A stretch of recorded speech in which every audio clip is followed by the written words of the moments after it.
برټانیا د افغان ځواکونو ملاتړ لپاره 80 میلیونه فونټ مرسته کوي.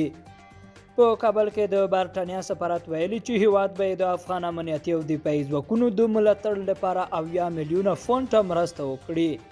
یاد سفارت ویلي برټانیا دغه مرستې ژمنه په بروکسل کې د راتلونکي کال لپاره د افغان ځواکونو د ملاتړ په غونډه کې کړې ده.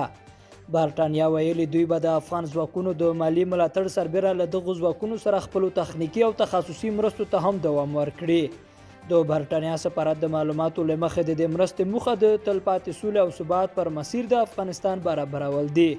برټانیا د غرض په هلمند او غور ولایتونو کې د طالبانو وروستي بریدونه هم غندلي او د جګړې له دواړو لوري د اوربند غوښتنه کړې ده.